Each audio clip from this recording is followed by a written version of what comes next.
Good morning. Welcome to Haruv from the Couch. I'm Gloria Miller, and I'm the CEO of GLMiller, LLC. And as Gal mentioned, I work with Haruv a lot on simulations, and we're going to talk about a little bit about that today and how that pertains to folks living in poverty and scarcity. So welcome to Decision Making Under Toxic Stress and How Poverty Creates Scarcity. So before we get started, I just want to acknowledge that I've not done this before, so I feel like I'm sort of talking to a room by myself. But you know, we're all learning and growing through this time, I think. So here we go. So before we get started talking about poverty, I want to make sure that we're all starting from the same place, so that when I say poverty, we all think poverty guidelines. So the poverty guidelines are put out each year by the United States, and it's important to remember that this is a national number. So it doesn't matter if you live in Oklahoma or New York or California, these numbers remain the same for the size of family that you come from.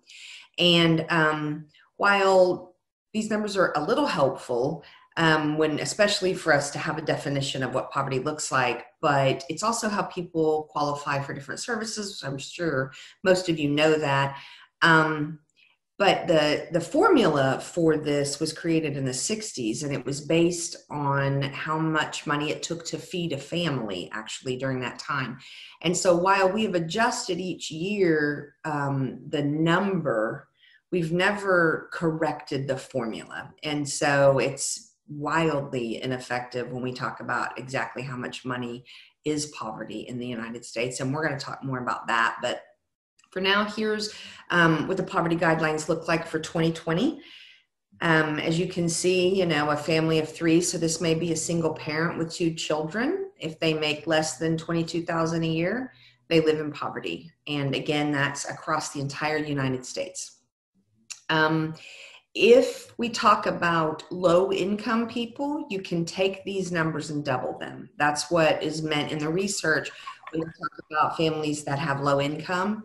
You double what the poverty guideline is, and that's how much money or less those families are making. So even at those numbers, many of us would consider that a family living in poverty, but it's actually not. Okay, so we're going to talk a little bit about poverty across the United States. Right now, approximately 1 million Americans are living in, and about 610,000 of those are in Oklahoma. I'm from Oklahoma. I think most of you all are probably as well. So Oklahoma is mentioned a few times during this presentation. We have 18% of the children in the United States live in poverty. 26% of the kids in Oklahoma live in poverty. And that's a pretty big disparity between national numbers and what happens in Oklahoma. And there's all kinds of reasons for that. Mostly those reasons have to do with policy. So children represent about 18% of those living, or the total population in our country, but 30% of the people who live in poverty are children. And the number of people living in poverty is actually decreasing across the United States, while the number of folks living in poverty in Oklahoma is increasing. And again, I mentioned that's mostly those are policy decisions we make, such as turning down Medicaid expansion dollars. Folks who could have been using their money for other things now have to use that for going to the doctor. And then 1 in 3 families in the United States are unbanked or underbanked. What that means is, so for families who have low income or live in poverty, they often have poor credit, right? And so if they have poor credit, they don't qualify for a bank account, or they don't have enough money to keep that minimum number to keep the account open. So they don't rely on banking. And when they don't rely on banking, they then have to pay, 4 to 5% of their check to cash their check somewhere, maybe at a Walmart or a check cashing service. Places like that charge about 2.5% to 3% to cash the government check, 4 to 5% to cash paychecks. Then those folks also end up paying their bills generally over the phone. And so research indicates they can pay upwards of $30 a month in just fees to pay their bills. And so often low-income families and families living in poverty end up paying more of their money towards just fees than people who are more affluent. So extreme poverty, we're going to talk about that for a minute. Extreme poverty, the definition of that is these are people who live at half of the poverty income or poverty guideline. So earlier, one person at about 13,000, so that would make one person making about 7,000, right, in the United States. So we have about 18.5 million Americans live in extreme poverty, and that's down from 20 million in 2015. Now, those numbers may be rising currently. We don't have access to that data yet, but we know lots of families are struggling, especially families who relied on jobs that they're probably not able to work currently. So that adds an added layer of stress, and we're going to talk about stress today too. So about 6% of all Americans live in extreme poverty. That's half the poverty guideline. But almost half of all the people we have living in poverty in the United States live in extreme poverty. And so it's a little bit mind-boggling to think about that. In Oklahoma, slightly more than 10% of our kids live in poverty, which is just under 100,000 kiddos. And as you can imagine, living with those kinds of numbers and not having access to the services that they need, or especially money, is incredibly stressful, right? But the length of time that someone spends in poverty matters. And so there's two different kinds of poverty. You know, we're breaking it down, simplifying it. There's situational poverty. Often this is from someone going through a divorce, loss of employment, or illness. So there may be families right now that were middle class or lower middle class, right on the brink, and they have now found themselves living in poverty because of COVID-19. Often, though, situational poverty is time limited. And also we have support networks that we can turn to that can help us in our time of need. We also have education or the ability to self-help, right? So if you find yourself in situational poverty, the important thing to remember is that most of the time it's time limited. That versus intergenerational poverty. Now, intergenerational poverty is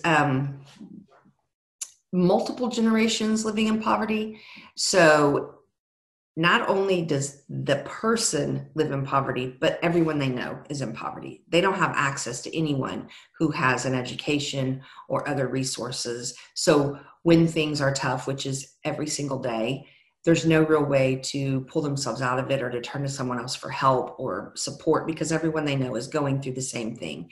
And that lack of resource and throughout the entire family is also shown in research to have chaotic environments with people who have low emotional regulation. That's not what I think, that's what research indicates. And all of that together creates a toxic stress environment. So if you think about what a neighborhood looks like, low-income neighborhoods or people living in poverty, their neighborhoods, often they have much higher rates of pollution. This might be where you find refineries and businesses like that. You have chronic illnesses, especially asthma for children, very high rates of that. There's often safety threats, so crime's going to be higher, stray dogs, those kinds of things. And then just a general lack of resources in the neighborhood. So the schools may be in disrepair, there's less jobs, there's fewer grocery stores, it's harder to find healthcare. I know that in Tulsa, and we are closing this gap, but 10 years ago, they discovered that there was a gap between North Tulsa and South Tulsa. The life expectancy of folks who lived in North Tulsa was 14 years shorter than life expectancy of South Tulsa. And Tulsa's not that big. So it just had to do the differences of people living in poverty and being underserved. So the characteristics of a household that is in poverty is stressful. Okay, so they're chaotic, they may be overcrowded, loud, TVs are often on, The people who live there, as I mentioned, research indicates they have lower emotional regulation, higher rates of intimate partner violence and child abuse, and then childhood poverty, which childhood poverty has its own set of challenges, which we cannot cover today. But we do know that kids who are born into poverty and are in poverty in the first, especially the developmental years of their lives, that first 1 to 3, 1 to 5 years, where there's less access to books, there's less access to conversation, their caregivers may be really busy working multiple jobs. That sets kids up for a much tougher time. And often kids who are born into poverty in the United States remain in poverty for their lifetimes.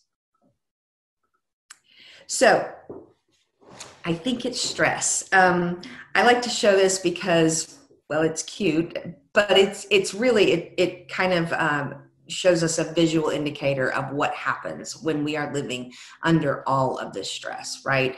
The zebra's losing its stripes. Sometimes I feel that way. But families who are living in poverty and the toxic stress of their environment have long-term health consequences.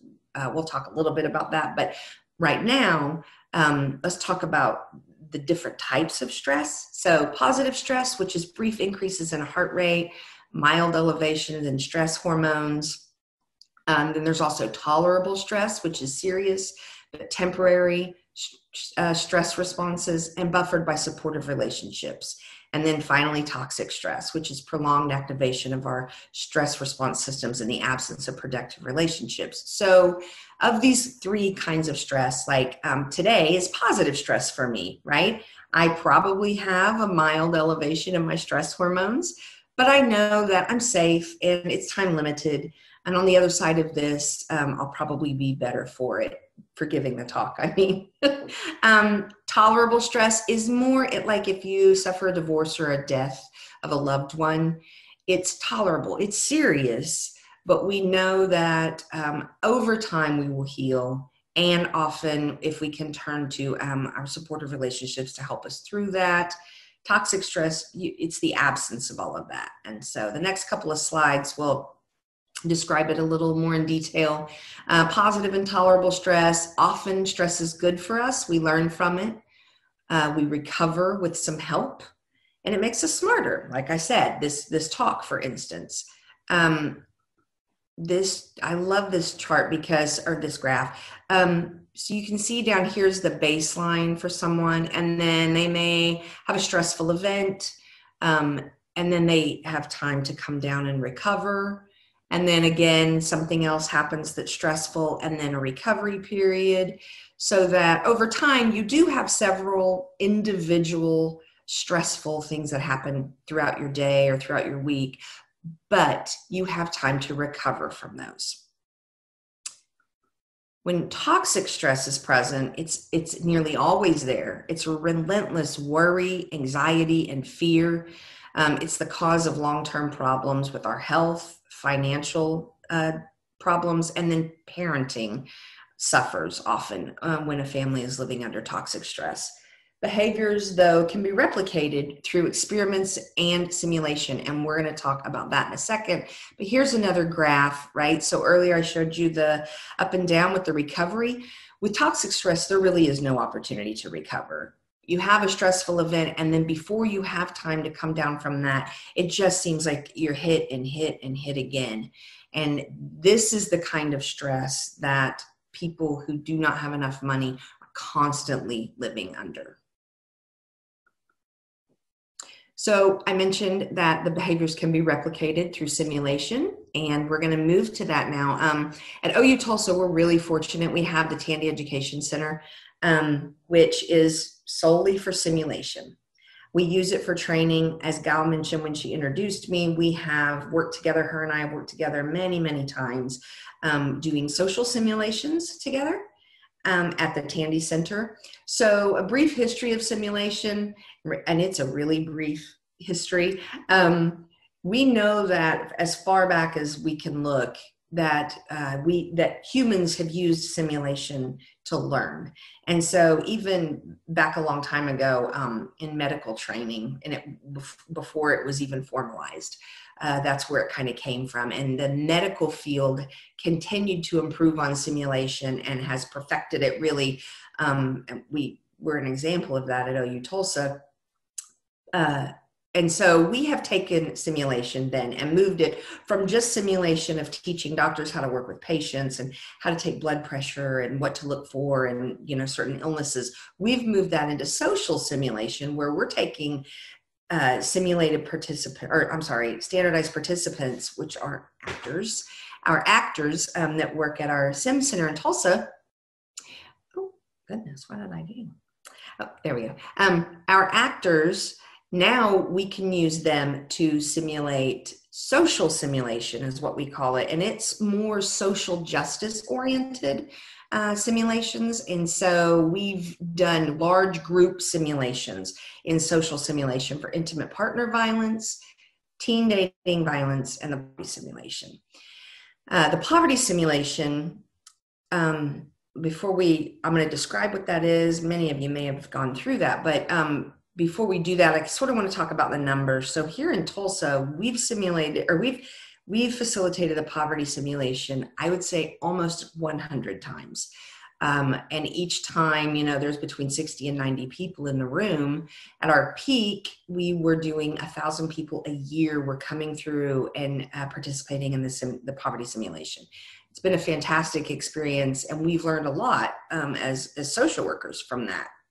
So I'm going to describe the poverty simulation. It was created by the Missouri Community Action Network. So they partnered with their clients and took sort of their budgets, their stories, the struggles that they face, and they created family packets, if you will, so that you're assigned an individual assigned to a family that's a real family. And you get to walk in their shoes for 1 month, basically trying to meet their bills, go to jobs, go to school. You have the same health issues that their family members have. And you have an opportunity to try to just live for 1 month. We do that 1 month by doing 4 15-minute weeks. So I blow a really obnoxious whistle to start the week and stop the week. You have 15 minutes. You do what families do in that 15 minutes. You go to your job or you go to school. Some folks don't have jobs, so they just go grocery shopping or they do different things around the room. And then at the end of the first week, I blow the whistle again, and you have 2 minutes to spend with your family for your weekend. And then we do it again. We do that 4 times. And then at the end of that hour, we get back together as a group and debrief the experience, and then there's a call to action. So the room, and you can't probably read all of this, but if you'll just notice that along the perimeter of the room, there are service providers set up. So there's agencies that people would likely come into contact with, banks, mortgage companies, there's a pawn shop, there's also a general employer, a school, there's a couple of nonprofits, a grocery store, right? And then in the middle, you'll notice these groupings. That's where the participants would sit with their families. So those are family groupings. They range from 1 to 5 members in each family. One thing that Tulsa has been able to do because of our Sim Center is that we use our actors or our standardized participants as our service providers. And so it really allowed us to standardize the experience every single time. If you come to a simulation, the poverty simulation in Tulsa, you're going to have basically the same experience that someone else had. Now, as an individual, you do have the opportunity to change your experience by the decisions you make, but the folks that you interact with will be the same service providers that other people interacted with. So the experience remains very standardized. So a few more instructions that we give folks who are participating in the poverty simulation. You have to have transportation passes. You have 2 minutes to get to work. There's crime in your neighborhood, so lock your doors.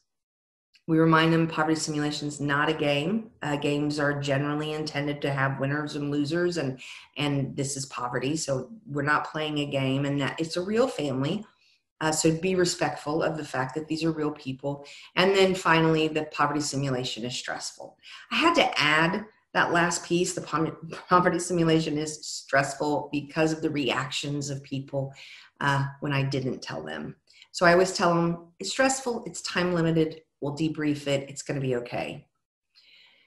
But across all of the different kinds of individuals that have come through the poverty simulation, we've worked with doctors who are already in practice, med students, social work students, human relations students, dentistry students. We've worked with church groups. We've worked with teachers, with high school students, foster kids who are about to age out of the system. I've met hundreds and hundreds, thousands of people, right? By and large, I can expect the exact same reactions from the people who go through the poverty simulation. And this is what they look like. Some folks quit right in the middle. They just say, I'm done. This is too much. I can't do it. Now, that reaction has decreased since I started warning them that it was stressful. But before that, people would just quit. They would just walk away. Oh, goodness. And then people often are resistant to the realities of poverty. So during the debrief, they will say, there's no way. It cannot be this hard. This was impossible. This just wasn't hard. It wasn't stressful. It's impossible. So they are really resistant, some participants, to the realities of poverty. I like to call these the 5 dwarves of the poverty sim: stress, anger, confusion, frustration, and blame. These are the overarching reactions that I get, the emotions that people feel, the things that they go through. This is it. They yell at me. I've been cussed at. I'm the facilitator. Don't kill the messenger. But it happens, right? It's a very stressful experience. There are times when we know that the service providers are not treating you fairly. That's on purpose. That happens. Sometimes you get shortchanged $1 or $2. And every dollar matters to these families. And so some folks are so busy they don't realize that they didn't get the correct change, while other people realized it and report being too busy to address it. They just couldn't. They were in a hurry. They were stressed out. They couldn't even think about it because they were focused on something else. And then I do see people who immediately pawn their belongings straight out of the gate. This is their strategy for surviving in poverty. Of course, it's 1 month, it's time limited. And I like to ask them, so if there were another month, what would you have done to get through the second month? Because you didn't have a refrigerator all month. And then poor parenting choices are often made. I will tell them up front that the 3rd week of the poverty simulation is going to be a holiday, or maybe a snowstorm, depending on the weather or the season. And that I will remind them again before it happens. And then when I announce that it's a holiday and that schools are closed, they just leave their kids home alone. And I mean, their 7-year-olds will be home alone with, taking care of a baby. They do not have time to plan for childcare.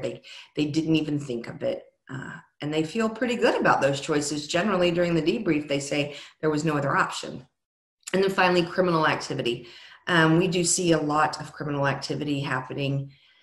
We do have a police officer and they do go to jail for it, but they start stealing from one another, which we spend some time talking about that in debrief. And the reason that I'm bringing up all of this about the poverty simulation is because when I saw these reactions over and over and over through over 1,000 people, I wanted to know why. Why are, no matter the education, the background, the current income level that these folks that are experiencing the poverty simulation have achieved, they still all revert to these exact same behaviors? That I was very curious about that. And so I went to the data, right? So I'm going to talk about these 3 experiments that happened.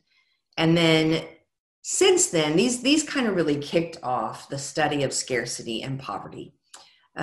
This is sort of the basis for all of that. Since then, there's tons and tons of things that you can go and read, but these are the 3 main ones.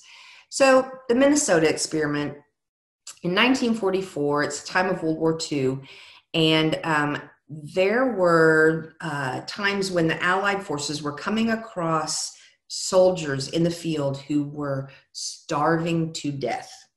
And they were so frail and fragile that we did not know what to do. We couldn't move them. We didn't know how to serve them. There was really not a lot known about starvation at the time.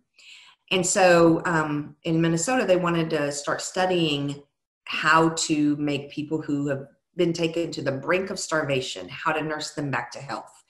And there were men who were conscientious observers and didn't want to participate in the war, but they still wanted to be a part of, helping. So they signed up for a starvation project.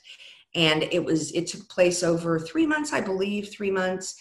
And these guys lost like half their body weight. They were so frail, they couldn't sit any longer. Their bones would hurt, sometimes break. It was really terrible. What they found, though, just as sort of a footnote to this research, because this research is about healing starving people, but there's a footnote in there that mentions the obsession that these men developed regarding food.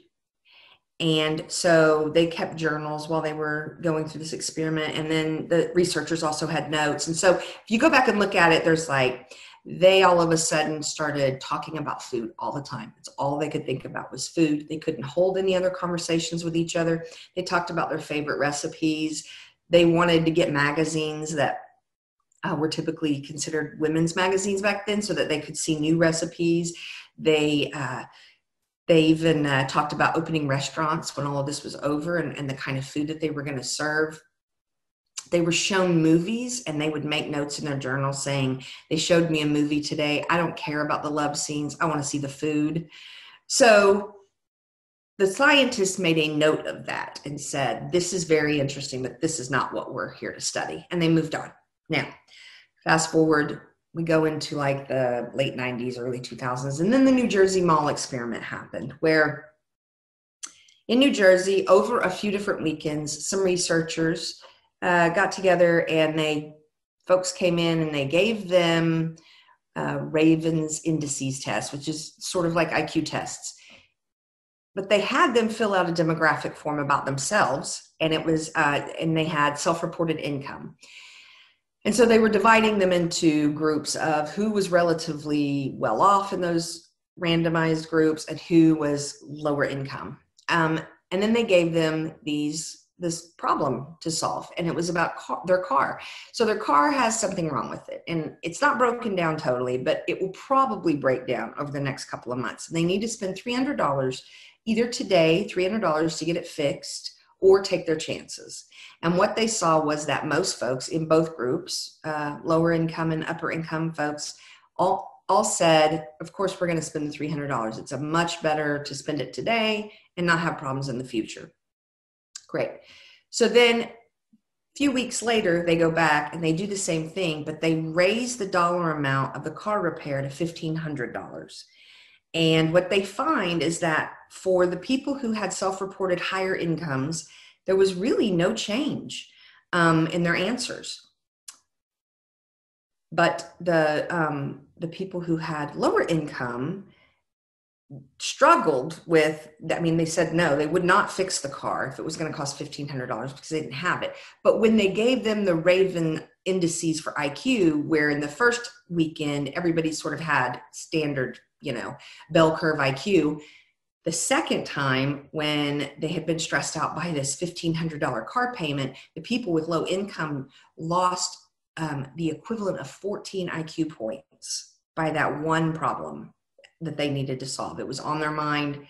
And so that sort of gave, everybody went, that's very curious, but it would be better if we could compare the same person living in poverty and also not living in poverty. So how can we do that? So they found some sugarcane farmers in India who are only paid once a year, right after the harvest. They work all year, they harvest, they get paid, they're relatively rich.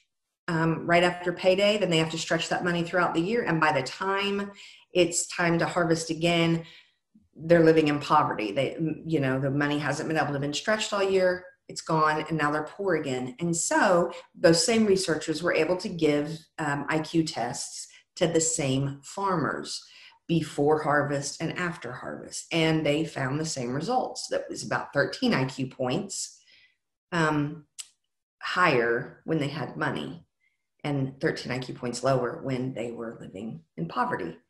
And so that set off a lot of different research. Okay, we're not going to go into all of that, but that's called scarcity.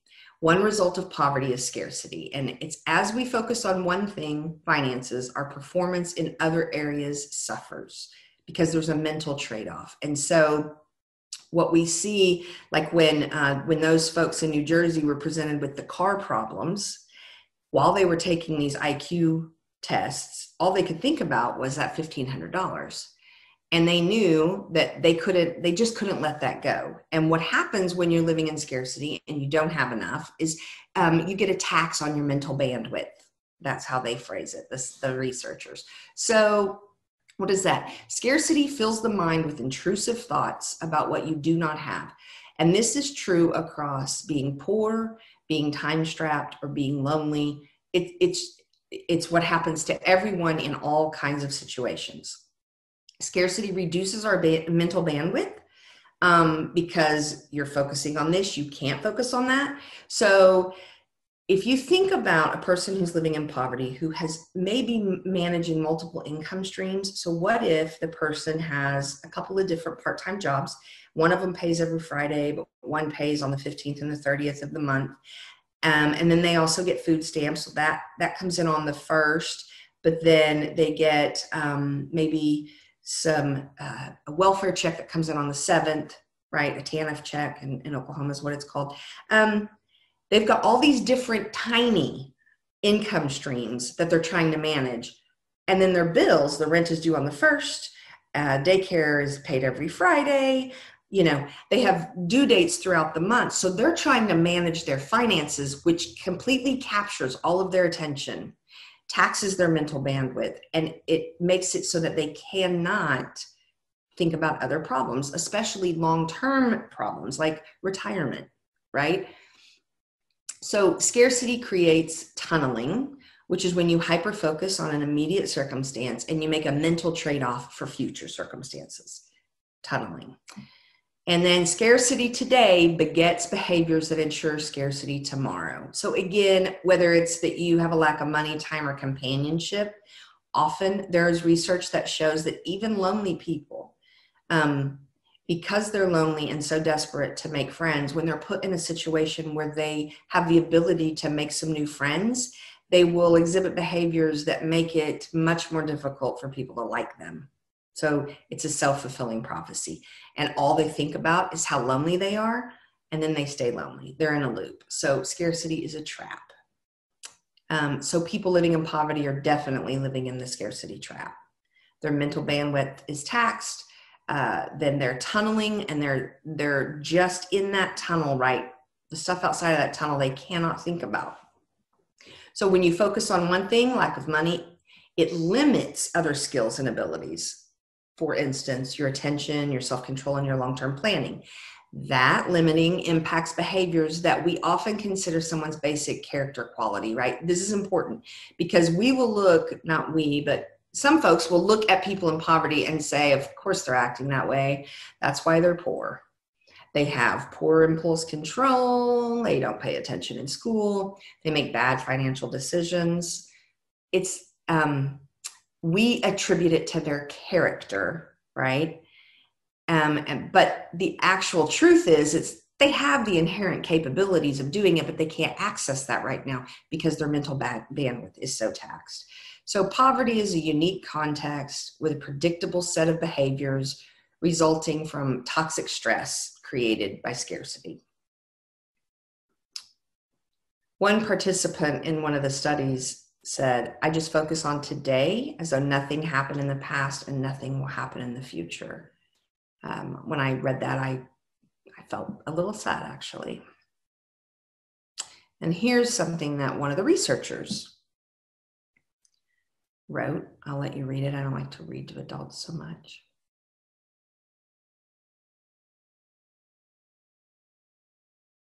Gloria, if you can read this, because there are some people that are connecting through their phones and they are on the car and things like this, so they cannot read.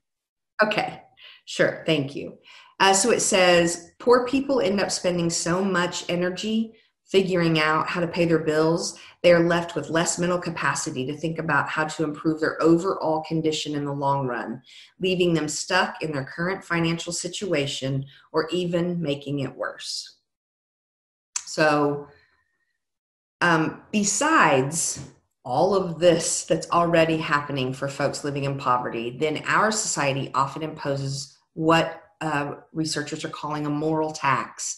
And it's a set of slights and snubs that assume that people in poverty are ignorant, neglectful, lazy.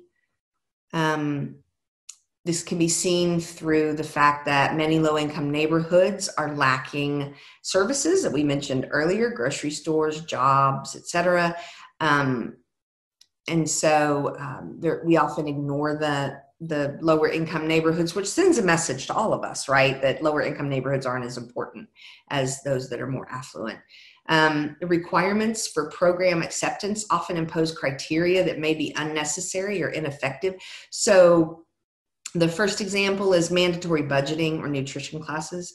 So if there's an agency that is helping out with food and they require that you take a nutrition class, it implies that because you don't have enough money to buy food, you don't actually understand how to eat well.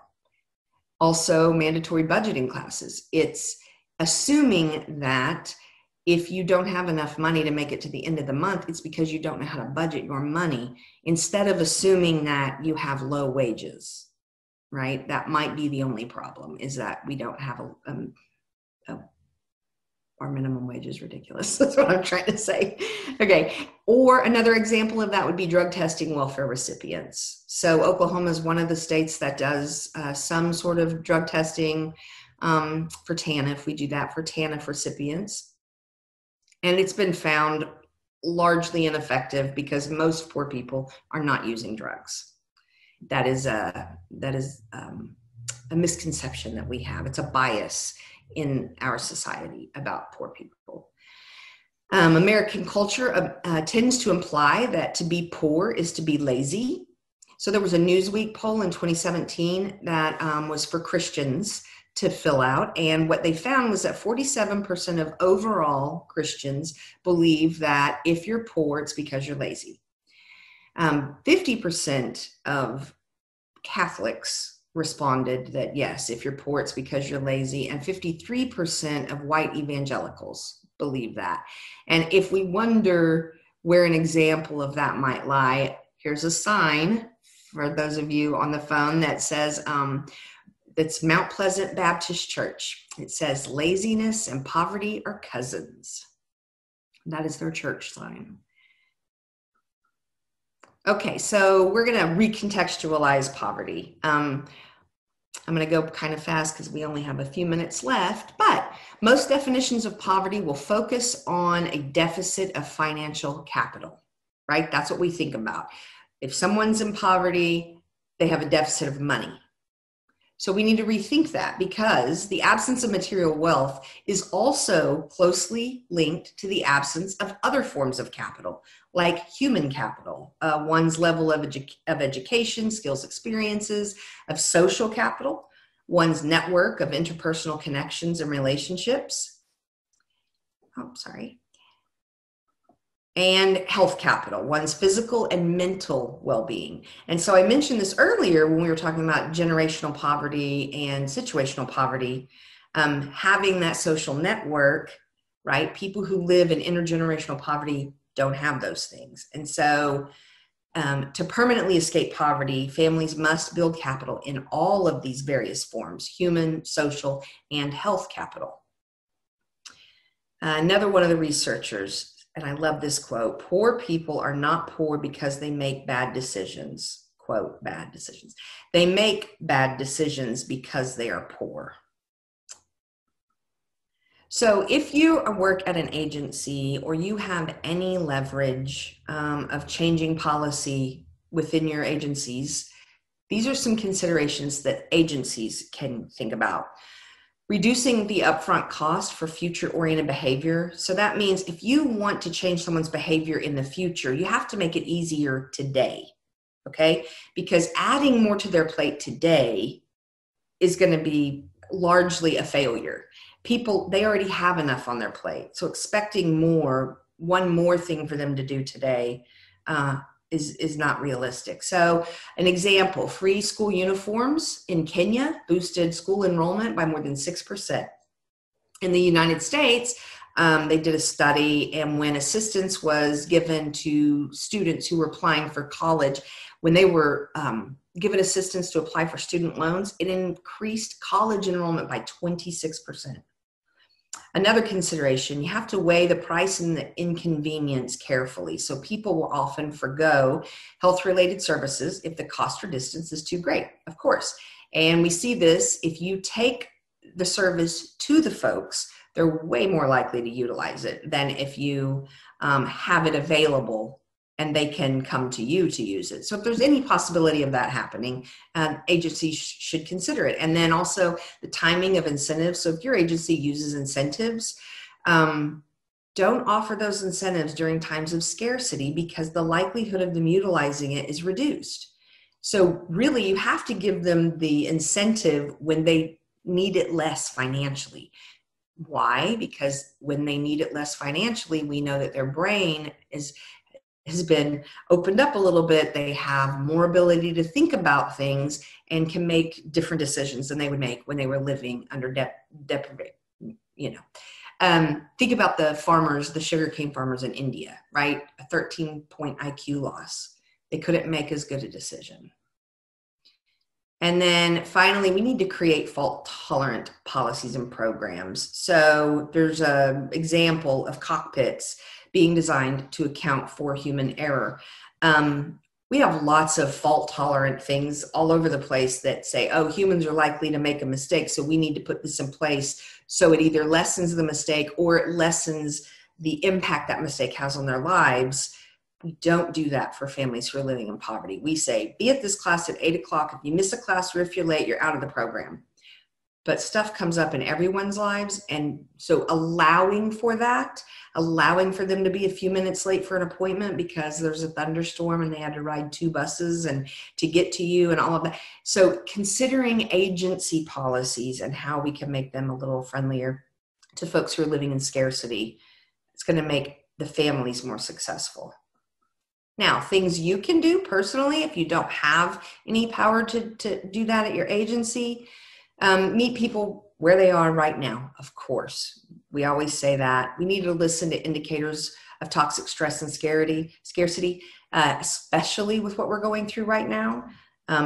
Recognizing when people are making decisions that would indicate that maybe they're not being able to utilize their full capacity currently because they're locked into being worried about a job, and working from a place of empathy. So, thinking, instead of thinking what's wrong with you, thinking, oh my goodness, what are you going through, could help.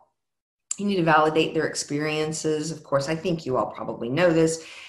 Advocate for the families you work with. Remember that poverty is a systematic failure and not an individual deficit.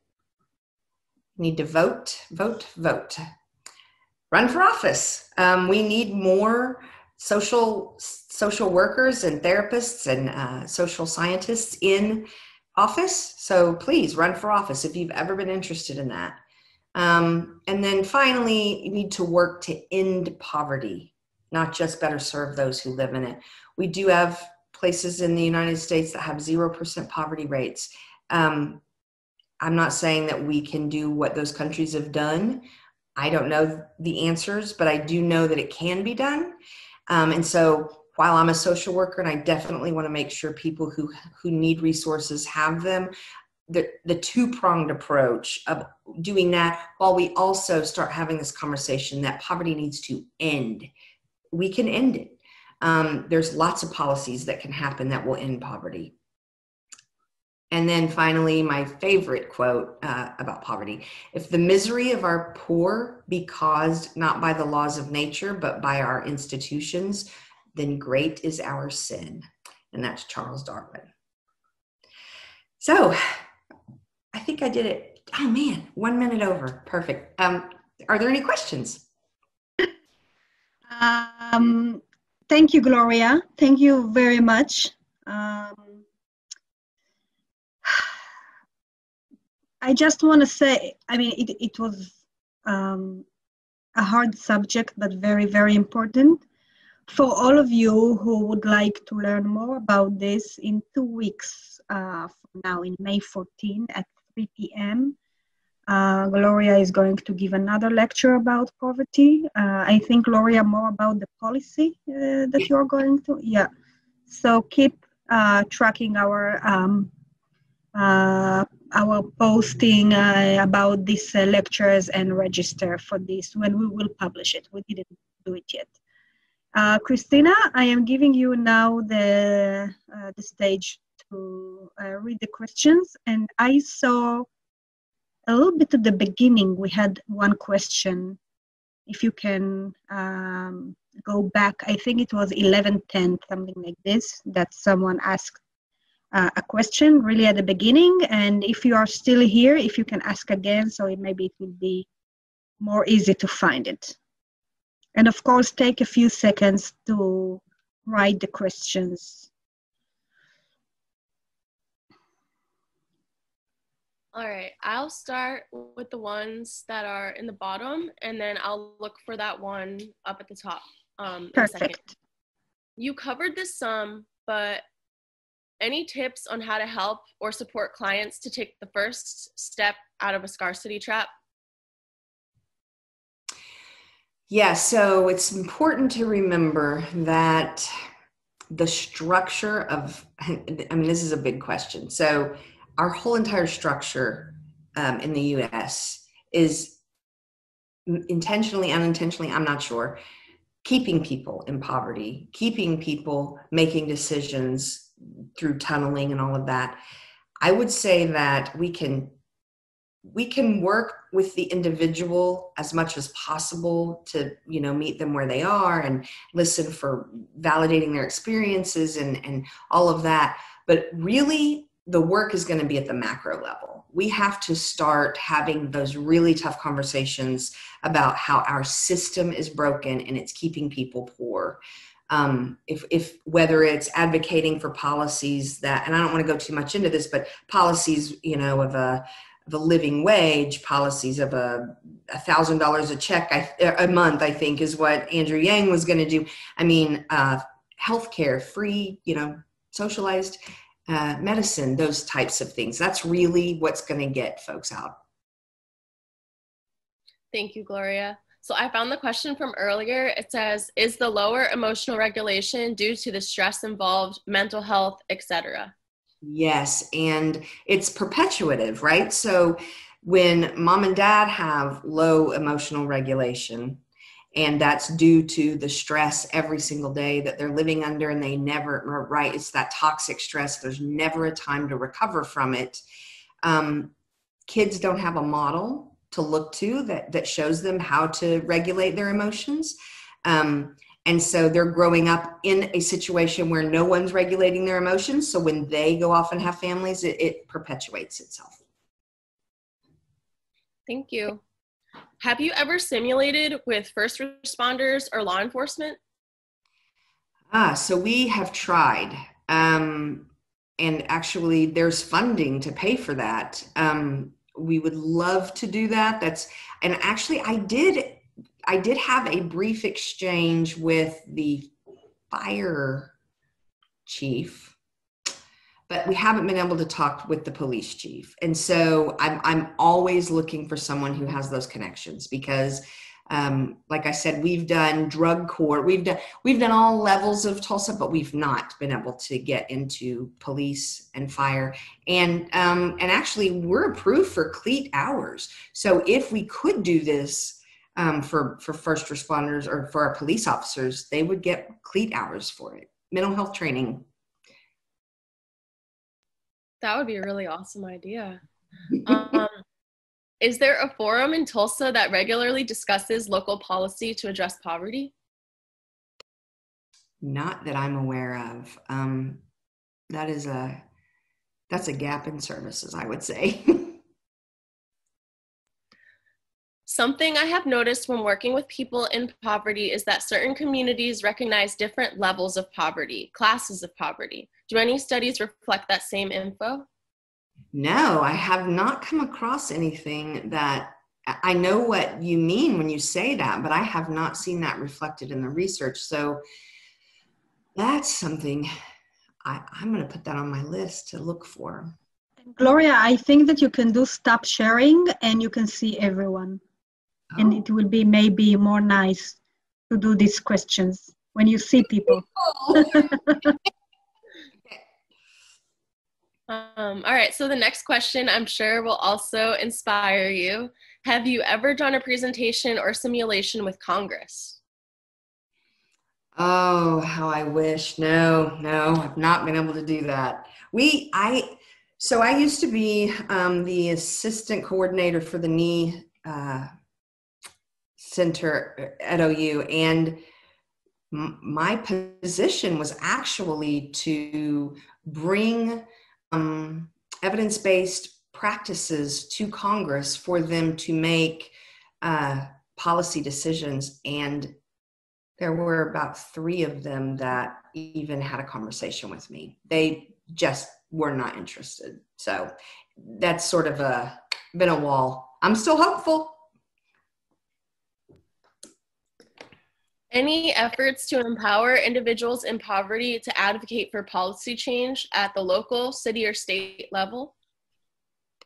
Not formal. So I always talk about that we need people in poverty. You know, what happens, like when I hold any kind of social simulation, whether it's the poverty sim or In Her Shoes, which is for intimate partner violence, or any of that, because we're in Oklahoma, our rates of all of that is so high that I know that a lot of the times I'm preaching to the choir, right? So I've had people self-disclose during those simulations that they're from that population, or I've had people have to excuse themselves from those simulations because it hits too close to home. But during our debriefs, I always encourage people to get involved, to vote, to run for office, to talk to their legislators. I think that there's such a disconnect between the people, and we know this, right? The people that are making the policy and the people that the policies affect. There's such a divide that our legislators can't even fathom what poverty is really like. So if we ever had the opportunity to address them, we would take that. Thank you for that. On the topic of law enforcement, have you guys attempted to connect with the training center in Ada?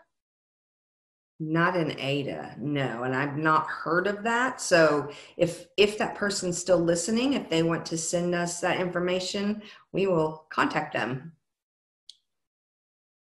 Awesome. There's some other comments in the chat about collaborations too. We'll have a couple minutes at the end for you to be able to read them.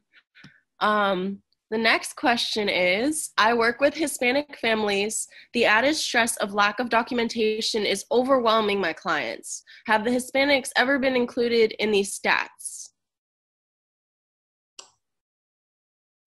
In the, like from the research, I think you mean, and I would say yes, they're included in that, especially because I know that specifically and this is something I'll talk about in the next talk, but the big research study came through like a dozen cities, and Tulsa was one of them. And so they actually interviewed parents from CAP and from Tulsa Educare. And so I know for sure that we have, lots of Hispanic families at Tulsa Educare and CAP. So they were included in that, yes.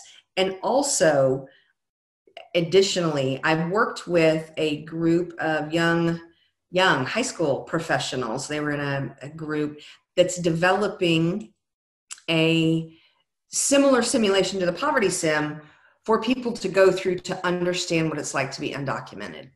And so that perhaps when that simulation starts getting out into the community, people can go through that and they'll have to figure out how to live their lives undocumented. It'd be very interesting.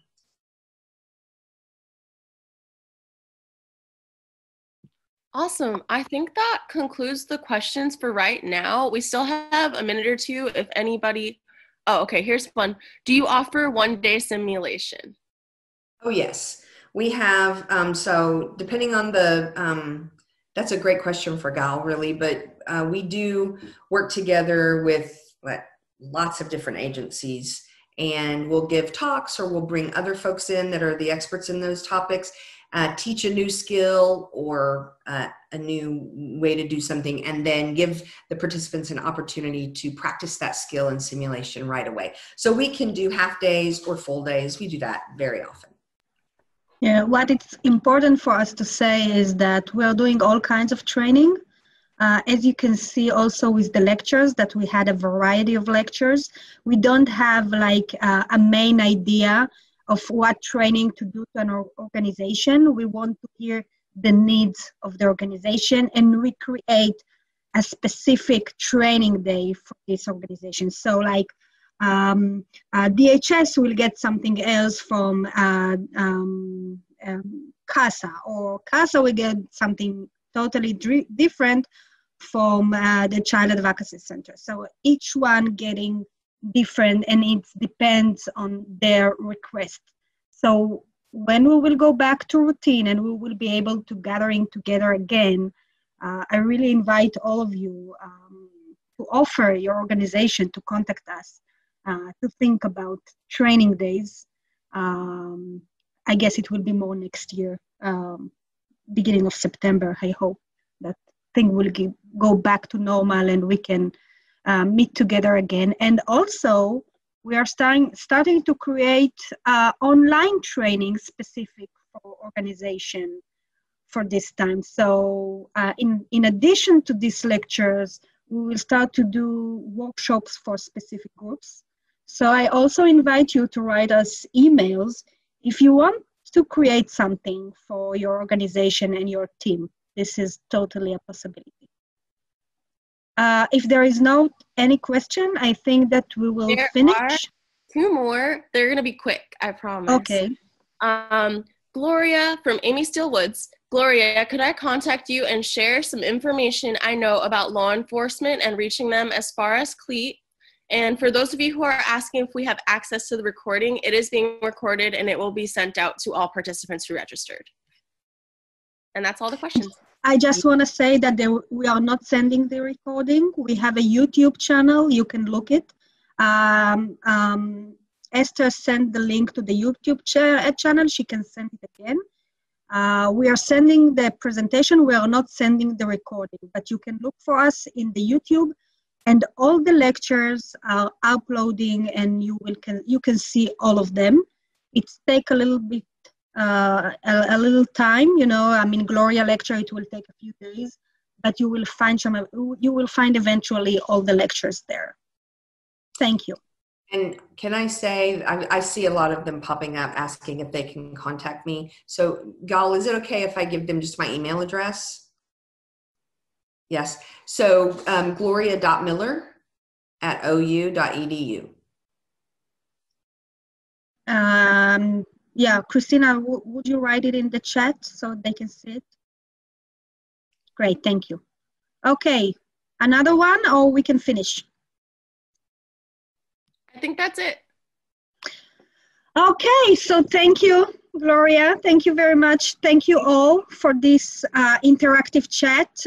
Gloria, I really recommend you to take a moment and read all the comments. It was really active while you talked, and there were a lot of important things, thoughts and things like this. I think you will find it interesting. And thank you all, and see the one of you who registered to 3 p.m. See you next. Goodbye.